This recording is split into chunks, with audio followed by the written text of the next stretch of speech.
right. How you doing, my man? You doing good? Doing well. I'm still buzzing from being at a Game 7 of the Stanley Cup Final, watching the Panthers win that. So South Florida, a sports history witness there. So that was cool to see. Yeah, man, definitely. Are you covering the parade too on Sunday? No, I'm actually. I mean, they took too long. Well, first dragging it out to get to a Game 7, and then making it Sunday. I'm actually flying out of town on Saturday. So yeah, I won't be down here for it. I got to take vacation at some point. In other words, you win. Oh yeah, right. Because I mean, yeah, when you see the float come by one time with the players, and it's so much easier to just watch it on TV, and Oh, dude, yeah. you get all the coverage of it. I want no part of that. I miss none of that. Plus, you know what a mess it's going to be to get in and out of that area. Oh shit, dude. Oh my god. Yeah. That's going to be a mess cuz that's you can only get there by a couple bridges. So, parking and dude, that's just oh man, no. I want no part of that. I'll watch it on television and you guys go knock yourselves out. But yeah. Ugh, boy. Yeah. I still remember chasing the cars back in the day. When they had their little parade, they would have their whole thing at City Hall, and then they had, or not City Hall, by the steps of the courthouse, they would talk, and then they'd have the car parade downtown and all that. And I still remember having to chase those guys around, and the Marlins too. I remember in '97 chasing those guys around too. That was, oh god. I definitely don't look. I definitely don't miss covering parades. And one on the Fort Lauderdale Strip. Oh God, that's going to be a mess to get in and out. Man, you got to get there early, dude. Early.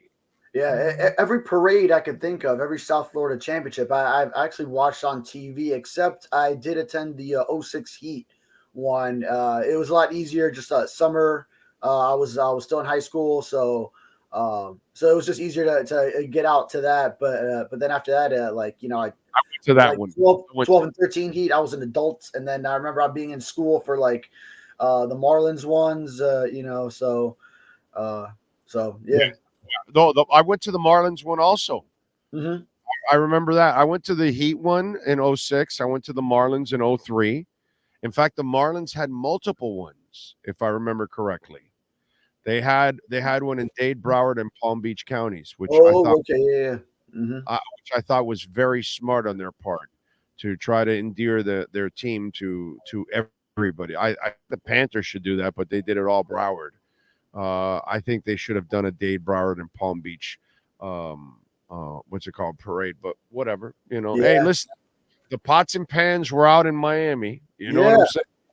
Oh, and like I said yesterday, see, we teach people how to really do a parade and celebrate.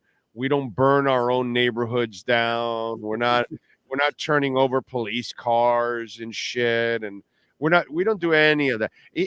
By the way, even when my Cubans protest, brother, we just go to Versailles, we stand around 8th Street, we stand around the Freedom Tower there, and then we leave. That's it. We're not, so I gotta say, protesting and championship celebrations, we are, the quintessential example of how to do it and do it right, like decent human beings. Hey, and I was proud of our Hispanic communities locally because Cuban for us, and like my area is Southwest Miami-Dade, Westchester, like Bird Road, La Carreta, right there. They have the cameras there, like they do for back when the Marlins won, and I remember it being a lot of people out there, and the Heat titles, even Heat winning Eastern Conference last year, people went out there. So I was glad. I didn't know how much hockey would resonate with like the Hispanic communities in Miami and Hialeah too. I know people were out there, so good to see that. Los Angeles, how you guys act like scumbags, learn to act like with class, like we do down here. Class, baby, class with championship. We're not burning anything down. Okay, we're not assaulting people. Just in case, learn how to celebrate a championship. That's all I'm saying. Yeah, and it was just good to see the numbers of people going out and happy to watch the Panthers win. A lot of people who might be new hockey fans, because we know as of not too long ago, the Panthers didn't have, maybe call it like 10 years ago or so. I'm sure the diehard Panthers fans remember sitting in that arena and being outnumbered by Montreal Canadiens fans, or name your team, whoever. Watching them. Rangers. Yeah, all those. Mm-hmm. Yeah, for sure, dude. Detroit Yeah. would come down, and you'd see all the Detroit sweaters out and shit. Yeah, dude, that's how it used to be a lot. Now it's changing because they stuck with it, and they have changed the culture.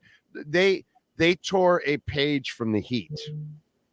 The Heat stayed truly committed to winning and putting together the best product year in and year out. And they ended up building up their fan base and building up the trust. And that's why winning was so important, bro. Because if they lose, it just becomes like, oh, same old Panthers. Oh, it doesn't matter what kind of success. That's the label the Dolphins have now. Nobody trusts the Dolphins. No matter what they do not trust the Dolphins. So until the Dolphins start having like real success in the playoffs, people will just think they're the same old Dolphins for 25, 30 years. You know what I mean? Like, oh, you can't take them. And even if they make the playoffs, they'll lose anyway. That's what the Panthers were headed for. And by winning, that's it, bro. It's over. Now they got a chance to build what the Heat has now. Yeah, yeah. And you have to build that, because you can't just go off of the 2 Super Bowls won in the 70s, because that doesn't resonate with people now. And it's what you've done for me lately, the last 2 decades for the Dolphins.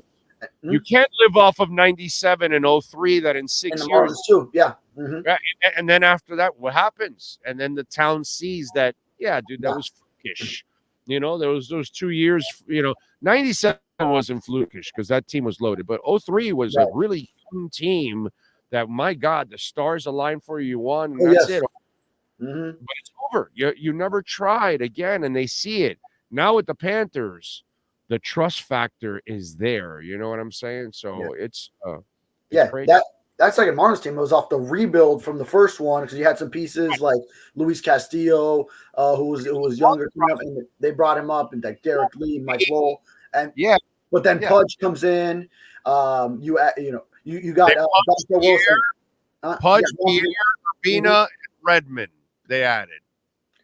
Yeah. Juan Pierre was because it was Preston Wilson all the years before that as a center fielder. So I think it was a trade with the Rockies, right? So then Juan Pierre, you get your double lead off. You add Pudge, which was like the really big missing piece with the rotation that they already had. Miguel Cabrera comes in as a 20-year-old rookie that year. So Juan Encarnacion was one piece I remember also, because they also added that one. Yeah. Conine coming back. But Cabrera, Lowe, Gonzalez, Castillo, all those guys were all Dombrowski guys from the fire sale trade. He left the base of the 2003 championship there. All you had to do was add a couple of pieces, and that's it. That's what they did. But basically, it was Dombrowski that built the 03 team again, right? Which is just amazing, dude. You know what I'm saying? Dombrowski is the greatest GM of my existence, period, because he built the Montreal Expos, and we should have had a 94 World Series with the Expos and the Yankees, but then we had the strike and all that, and then that team was busted up, and it helped all kinds of other teams like the Yankees win. And then he goes and he helps build the Marlins, and he builds Detroit, and now he's with the Red Sox. I don't think I've ever seen a guy like that. You know what I mean? Obviously, Theo did an amazing thing by getting the Red Sox and the Cubs to win, but Dombrowski has had success wherever he goes, dude. And I mean, he could have won in '94 with that Expos team. That would have been one of the best World Series of all time. Yeah, in those Yankees in '94, those two teams were loaded, bro. Loaded, man. Loaded. So crazy shit. All right. Let's get to it. All right, bro. So I thought, and I know you agreed with some of this, that they're making all these moves. Oh, they got to have parameters of what's going on, right? Well, apparently, they might not be in the same neighborhood, according to Jeff Darlington. That it looks like Miami is not in the ballpark of Lawrence or Goff. What do you think about that? Yeah, that maybe that is another example, as you've mentioned, of Chris Grier taking a hard stance and saying, "Okay, well, everyone else's market is not our market, and how we're going to look at these negotiations." And even with the quarterback position, quarterback not excluded from that. So, but we felt that okay, probably they're getting really close, but that might be telling them maybe not so. And when Tua was saying that market is the market, that's what he was kind of hinting at, that they're not offering me this what others are looking for. So possibly it is an issue right now at this deep stage in negotiations, where now we're a month away from training camp, and if it doesn't get done in this month, which I still think I would still have as the betting favorite that the Dolphins and Tua get a deal done before training camp and everything's okay. But if this continues to just trickle into the following month and into training camp, then that could be an issue if he wants to do the same thing and not participate in an 11-on-11 like he didn't do at mini camp and OTAs. So you want to get the deal done. You don't want an unhappy quarterback. But at the same time, the organization wants to act prudent with its funds and decide that, okay, if the Jaguars want to pay Trevor Lawrence $55 million and the Lions want to pay Jared Goff $53 million, that doesn't mean we have to pay you to those same figures. So it's going to be a tough situation coming down to it, but hopefully the two sides are able to strike a deal. Do you think? Because I don't believe he holds out at all. And see, here's my problem with all of this. I think this is what's happening now, is that the Dolphins know they have all the control.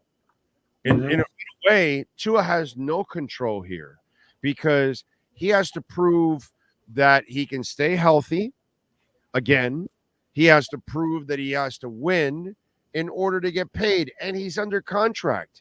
So he's definitely not going to hold out, because you can't reverse the fines. That's $50,000 a day. So you're not going to do that. And if you hold in, okay, so then you're not honing your skills. And if you're not honing your skills and you're not sharp out there, then you won't be able to command the contract you want the following season if you don't get the contract you want this season. So in a way, I don't know. And then here's the other thing too. What's he going to do? Go out in public and say, well, no, I deserve more money than Lawrence and Jared Goff. And then people are going to say, well, wait a minute, dude, you haven't won a playoff game. You haven't stayed healthy. Those guys have stayed healthy. Those guys have even won a playoff game, yada, yada, yada. And so it won't be a good look for him if he's trying to hold out for more money. I don't know where he has leverage here. I really don't. And if he's pissed, because, I've heard that too. Well, you don't want to piss off the quarterback. Yeah, and what? How many people go to work pissed all the time that they're not getting paid enough? And they still have to go do the job, overall. So what I'm trying to ask you is, where's Tua's leverage? Yeah, well, Tua doesn't have the leverage now at this point because of the 2 years that then following this fifth-year option year that the Dolphins have under team control, where they could put him on the franchise tag. So, but leverage standpoint, yeah, it's on the Dolphins, and then that would really be a situation where Tua wants his contract extension now, and then he starts looking at, boy, it's not just this year, but they could put me on less money than I'm hoping for the year after and the year after that. Then I could definitely see how Tua then gets pretty unhappy over that. The only way you battle that is by being on the field, winning, getting into the playoffs, winning, and then turning to them, all right, mother effer, now give me my goddamn money. But right now, we're all look. I'm a Tua guy. I believe in Tua. I think he's going to be a baller. I have no problem with that. But because he hasn't done it, and watching what these guys do in the front office, they don't bend over backwards for anybody, dude. They if they give you money, it's because you're proven already, and so some of the guys they've acquired have been already proven.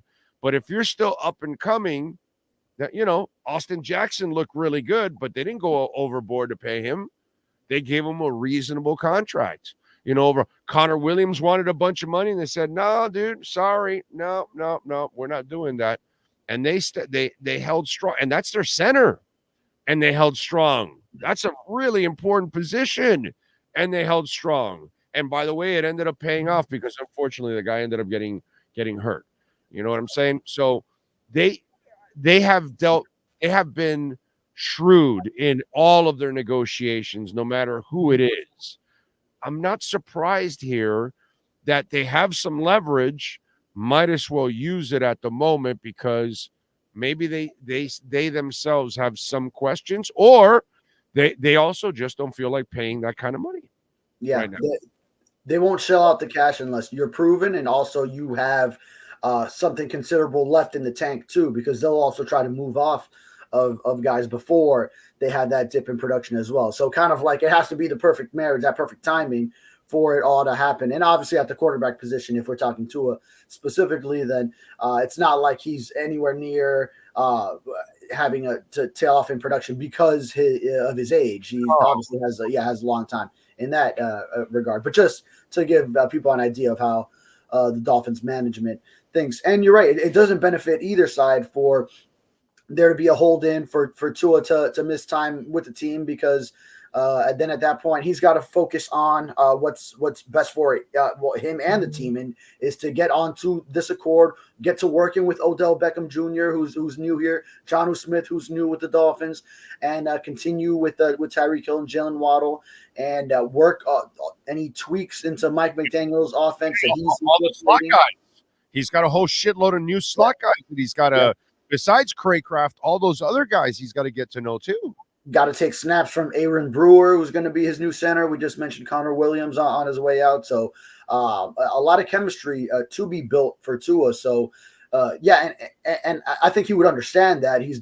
Because we always talk about how much of a team guy he is as well. And granted, he's going to want his money too. So it's not like, okay, he'll draw the line when it comes to the money. But I think you'll have to understand, yes, you do need these 11-on-11 team reps when it comes to training camp, and to get that experience with players before the season, so that then you could put your best performance forward in the 2024 season.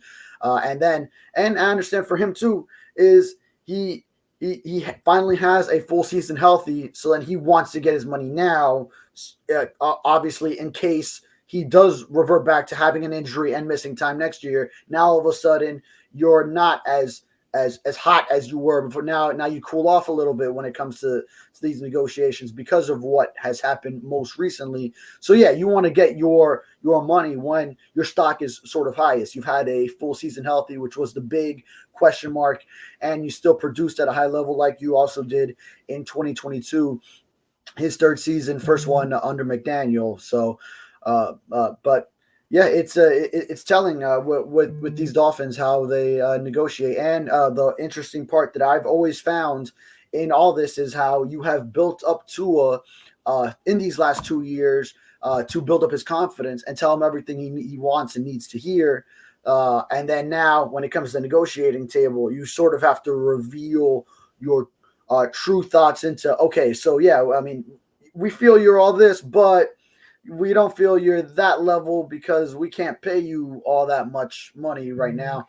So that's kind of like when you have to reveal, you have to show your cards and tell it how you really feel and why you're not going to make him the highest paid quarterback ever because of X, Y, and Z that are some negatives in his game that you kind of maybe haven't been telling him all this time as you've built up his confidence to get him to play at a high level the last 2 years. So that's an interesting part of it.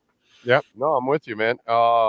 By the way, Welt Rheaume, folks, we are in hurricane season, storm season, because it really doesn't have to be a hurricane nowadays. Could be a rainstorm. Be prepared. Save this number just in case. If you have any kind of damage, don't call the insurance companies. They're not going to look out for your best interest. Call Welt Rheaume. They have their own adjusters, and then they'll handle the insurance company. You'll never have to deal with the insurance company, which is a pain in the ass. They'll do that, and they'll bring them to their knees. Small accounts, major accounts, it doesn't matter. 954-966-4646. Bankruptcy, condo damage, criminal defense, homeowner, property damage, business owner claims, commercial litigation, personal injury. Call Welt Rheaume. All right. So the Tua thing, what is the next? What do you think is the next step here? Because if it looks like there's kind of an impasse right now, does this last into training camp to start? Because we're a few weeks away from players reporting to training camp. Rookies report what, the 18th or something like that, the middle of the month. So 16th, yeah, 23rd for veterans. Yeah. So where does this thing go? What does your gut tell you? Do they? Because I'm starting to think there will be no deal by training camp.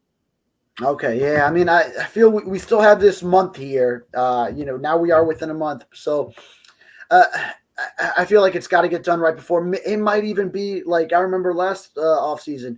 I think it was the Justin Herbert deal. It got done right before training camp over there because I remember asking Tua about it from seeing that number. So when we talked to Tua that first training camp day when the Dolphins reported back last year, that first practice. So I think it might be something like that where, sort of like in that last week, maybe it happens then. Where right now it doesn't seem like it's too hot to happen, but let cooler heads prevail over a couple weeks, and then maybe just right before training camp, that's sort of when the two sides really get serious on meeting the other one's expectations, and maybe that's when you see some give from hopefully both sides, and they just kind of are able to reach a compromise. Okay, so wait a minute. So here's what so this is what I'm trying to read into all of this, okay? Because at first I thought, okay, they might be kind of close or somewhere in the neighborhood because, dude, they're agreeing on all these deals. So they must be, and they didn't even go to X for any money or anything like that, and yet they've done everything they needed to do, and they're ready to sign to their number. But here's the thing. If they had so much conviction on signing everybody else, then they've got conviction on where they stand for the money. Right. Because they can't necessarily go overboard because they may not have that kind of space, and then they have to go out and create the space. Although I'm thinking it's not just the X space. I think they can recreate the fifth-year option, that fifth year. I think they can redo that number too and create more space out of that also. Because they can lower the number for this coming season by, Yes. adjusting. So they can do that too. So there's some money they can play with, at the same time. But it also tells me that by them doing all of this stuff around Tua, that they have some conviction on they're not really going to go as high as whatever they think they deserve. Right, because it's all part of a plan, right? It's all got to fit into it's these puzzle pieces that are fitting into the bigger equation.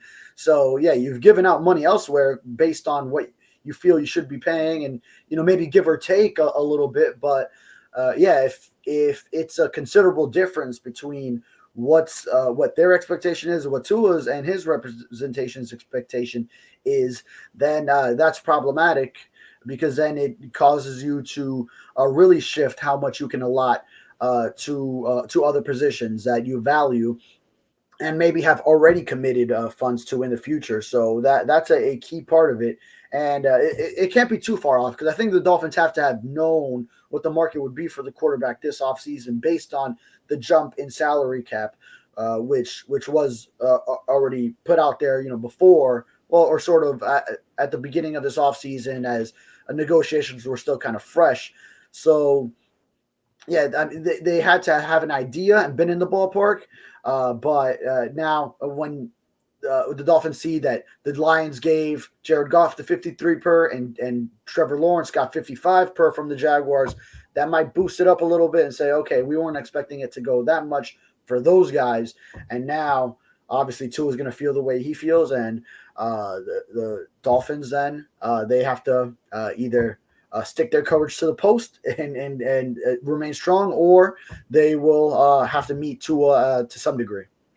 Yeah, I think they're going to stay pretty strong. Here's where I was wrong, where I thought they kind of would be a little bit more flexible because it's the quarterback. Yeah. I think we're now learning.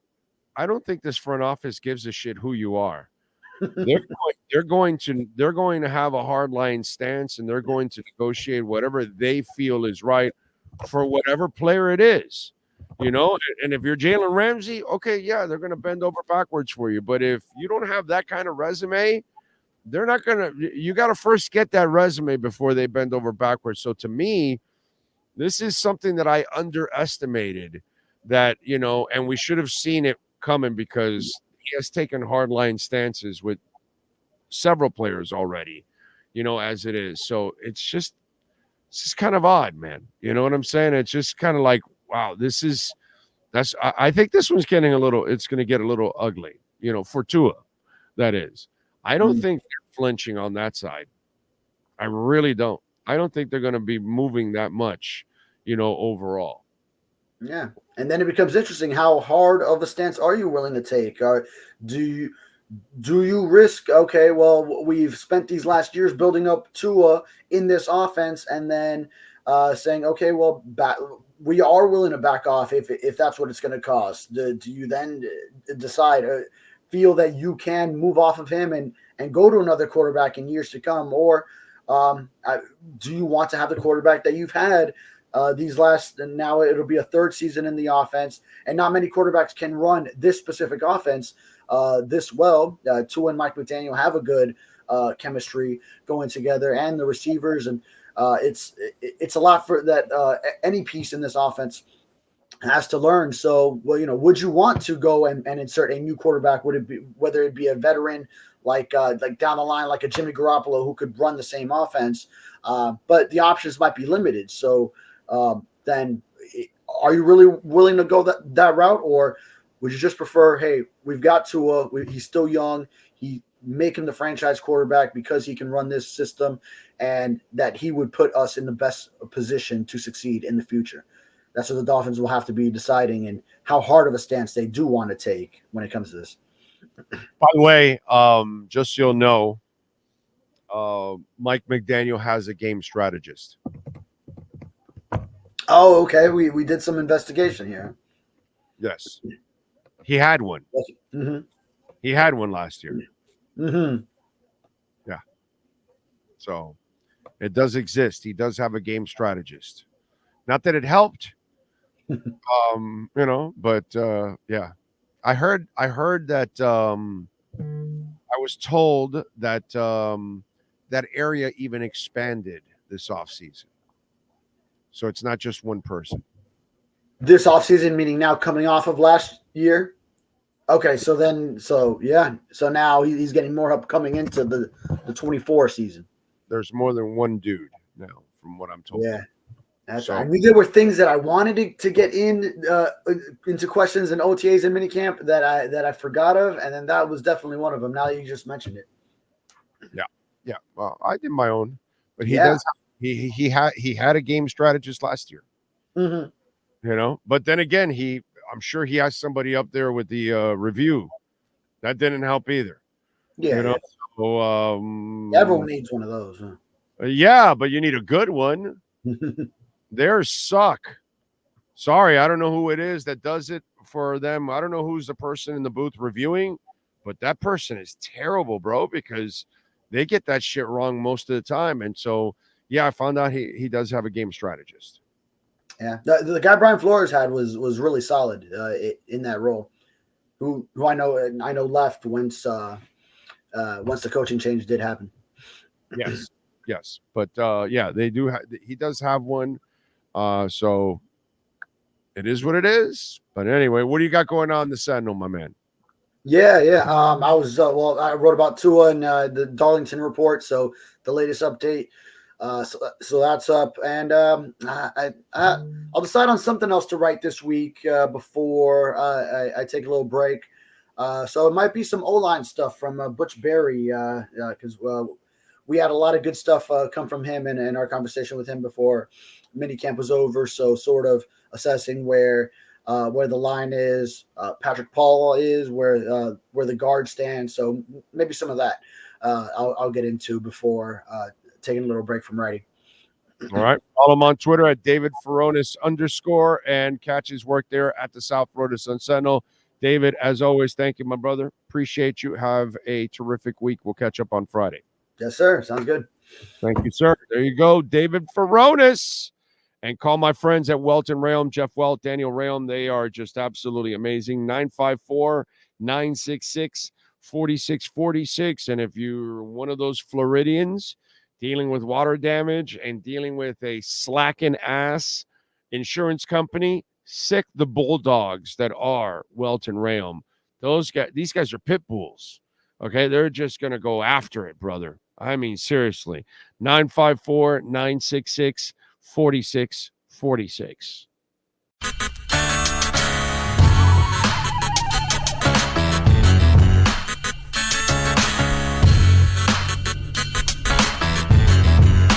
This is the Big O Show.